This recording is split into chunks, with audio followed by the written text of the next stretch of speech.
Panibagong araw, panibagong biyahe na naman mga idol. Samahan nyo na naman ako sa paghahanap buhay ngayong araw. Lalamove na naman tayo. Paalis pa lang pala tayo dito sa garahe mga idol, pero wala pa tayong booking. Pagkarating ko nga dito sa tambayan mga idol, wala pa rin ako nakukuhang booking dito lang pala sa Maguyan. Halos magtatatlong oras na nga tayo nag-aantay ng booking mga idol, pero wala pa rin tayo na swipe. Kaya yan, inantok na ako mga idol, kaya nahiga muna ako pansamantala. Napakadami naman booking mga idol, pero napakalayo dito sa location ko, kaya hindi ako makapag-swipe. Coding pala tayo ngayong araw, kaya hindi muna tayo nakuha ng biyaheng Manila ngayon. Napakadaming ang booking ngayon mga idol, tambak ang booking nilalamove ngayon dahil walang nagsuswipe dahil napakababa ng mga pamasahe. Kaya kahit ako mga idol, di bali nang matagalan kasi naman sa mag-swipe tayo ng mababang booking, nasasanay masyado si lalamove na wiwili mga idol, kaya lalong bumababa ang pamasahe. Sa sobrang mahal kasi ng diesel ngayon mga idol, hindi pwedeng basta swipe lang ng swipe mga idol, kailangan yung malaki ang surcharge bago mag-swipe. Dahil pag padalos-dalos tayo sa pag-swipe mga idol, ay magiging charity lang tayo nilalamove. Siya lang ang kumikita mga idol, pero ikaw yung nagpapakahirap. Grabe pa naman kumaltas 20% mga idol. Bago ang lahat, mag-shoutout muna tayo. Shoutout kay Junior Farmer, James De Los Santos, Matt Gadel Lenjo, Vince Iliha. Sa mga gusto pala magpasis sa pagkuha ng LTFRB mga idol, i-DM nyo si Madam. Ito yung new account niya, legit na legit yan mga idol. No down payment, LTFRB muna bago ang payment. Sa mga oras na to mga idol, ay nawawalan na ako ng pag-asa dahil mag-alas 2 na ng hapon. Pero hindi pa rin tayo nakakakuha ng booking hanggang ngayon. Naloko na mga idol, olats na naman tayo.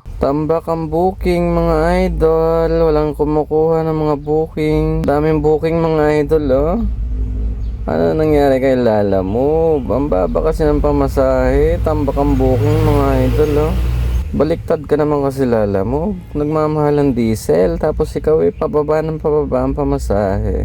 Ayan, daming tenggang biyahe. Sa wakas mga idol, nakapag-swipe din tayo ng booking. Silang papuntang Dasma mga idol, ito yung booking mga idol. Pupuntahan na natin sa pick up location, tara.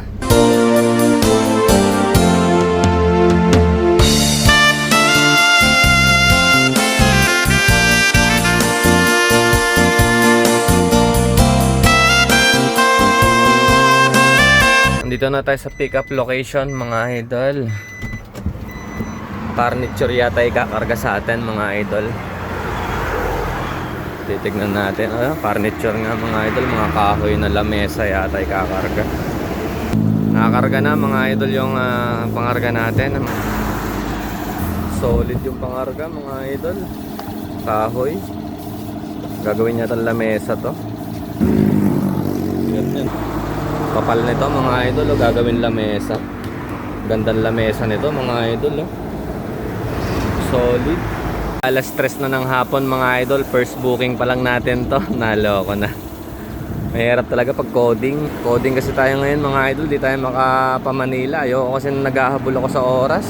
Baka magalanganin na naman kasi ako pag nasa Manila ako. Mangyari, wala na naman akong makuhang backload. Ang bababa rin kasi ng pamasahe kanina mga idol, pag regular booking lang, napakababa ng pamasahe, kaya matatalo din tayo sa diesel. Halos charity rate na lang sila Lalamove. Solid mga idol, upuan Ito lang yung pangarga natin mga idol. Pupunta na tayo sa drop off.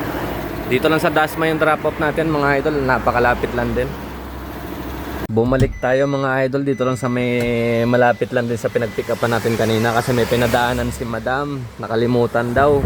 Mag-add daw siya ng 800 mga idol, kaya ito kinuha na natin mga idol. Sayang din. Maluwag pa naman yung truck natin mga idol. Sabi niya mag-add na lang daw siya ng 800. Ito yung pinasabay ni Madam mga idol yung mga kahoy na upuan. Pang diesel na rin natin to mga idol, 800 dagdag. Pwede na mga idol. Maluwag pa naman yung unit natin. 29 plus 800 mga idol, pwede na. Kahit isang biyahe lang, uuwi na tayo. Hello madam. Andito na po ako sa pangalawang pick up madam. Andiyan naman po si Lily na maganda. Okay na madam, nakausap ko na po. Bali, ilang piraso bang upuan to madam, yung ikakarga?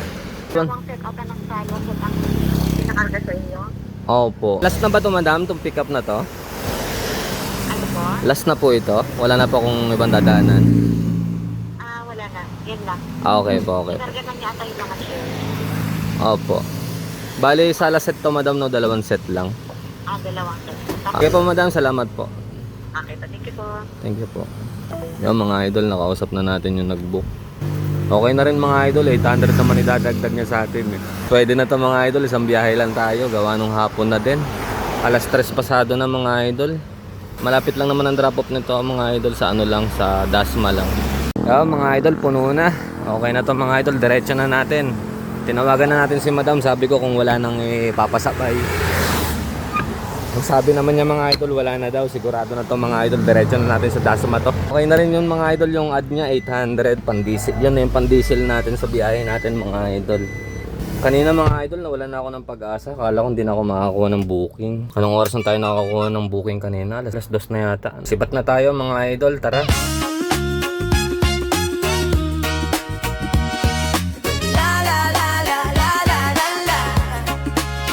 Dami kong pinagdaanan at hindi yung madali. Pero kahit na ganun ay mas pinili ko pa rin ang umiti. Kasi napakaikli lang din naman ang buhay, ang bilis ng sandali, yeah. Mas mabuti na sulitin ang saya imbes na puro bigate.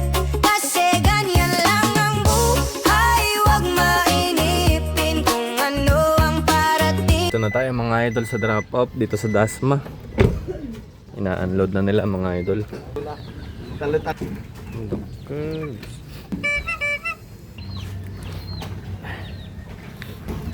Aminadong nagkaso.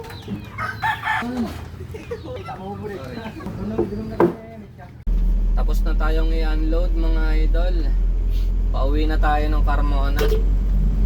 Di na tayo kukuha ng booking mga idol dahil wala na din. Oras pa lang ngayon, mag-alas 6 na ng hapon mga idol. Okay na rin yung isang biyahe, buti nagdagdag ng 800 si madam. Shoutout pala sa drop-off ko, puro Ilocano pala yan sila mga idol, yung sa drop-off ko kanina. Puro Ilocano. Hanggang dito na lang yung video natin mga idol, salamat sa panonood nyo.